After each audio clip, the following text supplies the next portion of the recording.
Kids, happy Memorial Day 2012. So excited to be here. So excited to be with me. Thanks for joining. Anyhow, today I want to talk about Memorial Day.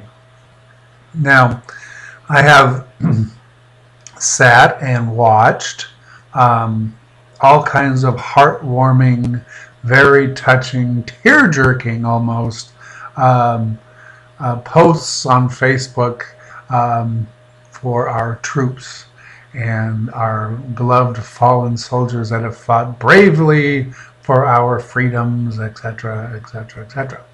Now, in this current day and age, in this age of politicizing our troops, which we've been doing now for about 20, 30 years, and which was a huge change from the 60s and 70s, by the way.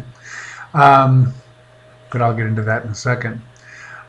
It's perfectly correct to do this like psychotic flag waving mass hysteria for our superheroes that seem to be almost cartoonish or Disney-esque in their perfection. Wow, it's breathtaking in its sterility. It's kind of Nazi / North Korea / the Soviet Union in its way overdone. It's kind of like the changing of the guard at Buckingham Palace, so to speak. It's just a little too much.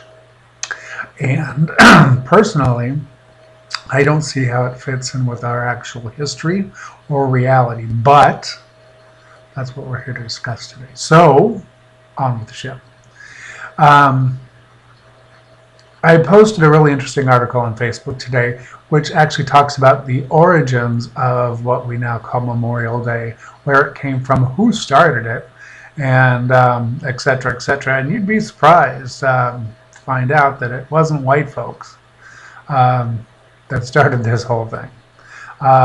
Long before the black slaves were whipped into becoming intolerant Christians, they actually had a real good heart, and they actually started this. So I think that's really great.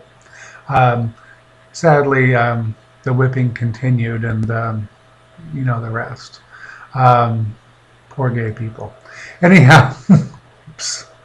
Did I just get political? Now,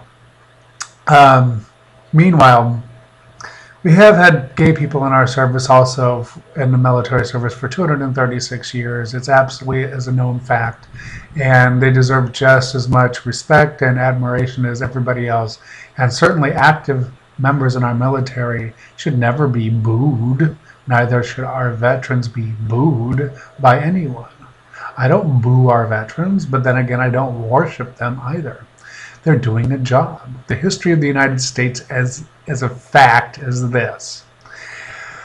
The majority of people that have always served in our country, in the service of our country, have been A, draftees that came in, not necessarily in their own free will. That's a large part.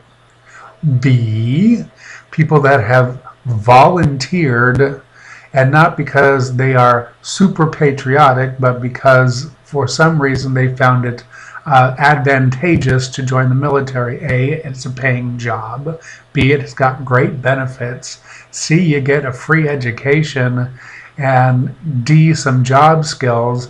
And it makes it life much easier when and if you leave the military to find employment in the private sector, because we've added so many tax breaks and incentives to do so. Then you have the group that joined, it was either prison or the military, and they chose the military. So you have that crowd. And then one more crowd.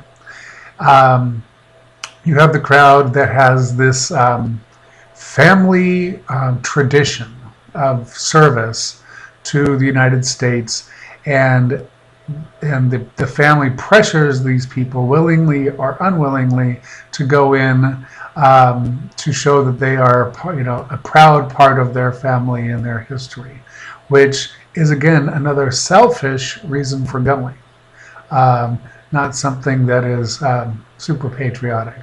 So there's three reasons to be very selfish to join the military, and one was just being drafted and dragged in kicking and screaming.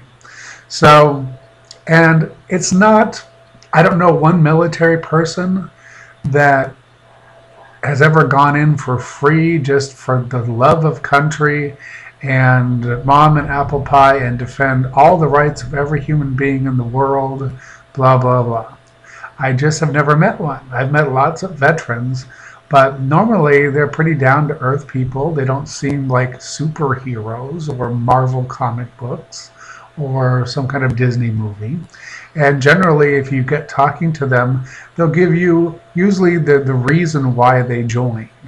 And I've never heard one yet say, I just so desperately loved this country and I wanted to fight for every man's freedom. I've never heard that. There might be some out there. I just haven't in 46 years run across one yet. I do know, however, they do, like veterans, the ones that live, do appreciate when you buy them a cocktail or offer to pay their dinner tab, or have consensual sex with them or something in honor to to honor the veteran and their service. Anybody would enjoy that kind of treatment, and often they do. But very few veterans, and the ones that I have run across that think they are entitled to being worshipped are not really heroes. They're actually neurotic douchebags, very self-centered, and certainly in no way, shape, or form anything like a hero. So I have a real problem with that. I also wondered once, a couple years ago, and I talked with a veteran about this, why don't we have like a First Responders and Caregivers Day? Because they do humongous amounts of work that's awesome for so many people. Caregivers, traditionally at least the first line caregivers, usually make minimum wage, have no benefits, and do filthy jobs like wiping people's butts and bathing them and changing their diapers and feeding them and stuff, usually in deplorable conditions and in hostile environments with people that are very sick, very frail, and usually highly medicated and not in a really good mood. So they get a lot of abuse for no reward, and it takes a special human being to do that type of work. I've done that type of work. It's something you have to give from the soul because it comes from nowhere else. Then you have the first responders who are remunerated a little bit better. However, they see blood and gore and horrific things pretty much on a daily basis that would give the rest of us nightmares. And yet they don't, and they put themselves in danger, and yet they don't have a day. And our military has Memorial Day for the dead and Veterans Day for the living. They have 2 days. And I'm not considering taking one out. They deserve 2 days. Let them have it. But my point to this veteran was, why don't we have a day for those other folks? And this was one of those douchebag veterans that got all, oh, how could you say that? Those people don't deserve it. I risked my life, blah, blah, blah. And then as I got further into the story, in fact, that particular veteran never saw combat, never saw blood and gore, never shot anybody, never got shot at. So basically just got to ride around the world for free for a couple of years and got benefits besides. Hardly a hero. And definitely, and he got paid. So, a real check out of the taxpayers' dollars. So hardly a superhero in my estimation. And then, when at the end of the conversation, which ended the conversation permanently, this particular veteran, when he decided that he wasn't getting enough attention on Memorial Day, which is not dead, and he wasn't getting enough thanks in general. He decided, and then my suggestion that we actually have a first responders / caregivers day. He decided to tell me that he was going to use his photo studio, which he had a professional photo studio, and he took pictures of children, and that he was so angry with me that first he was going to come over and kill me with a baseball bat, and then he was going to go Photoshop my advertising pictures on Facebook and in my website into kiddie porn from his actual clients, families that actually trusted him with their children. Which I thought to myself, ew, I was speechless. I could not even imagine any adult even thinking such a disgusting thing, let alone laying it out so graphically. It was disturbing. And the fact that he had this photo studio and he was entrusted with families, and apparently he kept all copies of his work, just chilled me to the bone.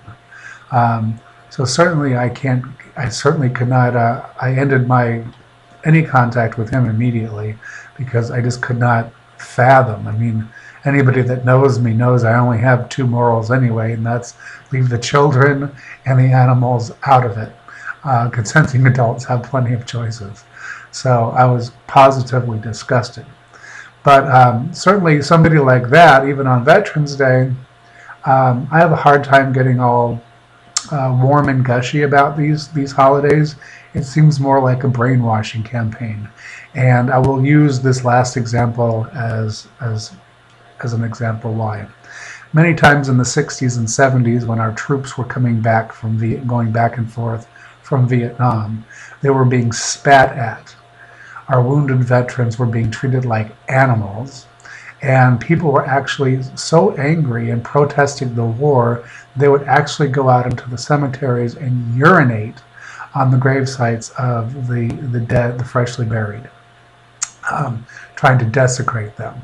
So that was not that long ago in our history, and it's certainly a far cry from this psychotic flag-waving event that these days have turned into be.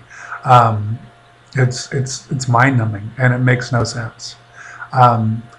Most people choose to be in the military these days, and yes, we all are thankful that that's what they've chosen to do, but it's not, I don't know any superheroes that chose to do it for free, and like some cartoon like Captain America or something like that. It's usually just regular people, and they want to be treated in regular ways, and they actually get quite comfortable if you start overdoing their heroic service. And if they don't, then they have an ego issue, and then they're just a douchebag, and that does not make them a hero. That's all I had to say. Happy Memorial Day, everyone.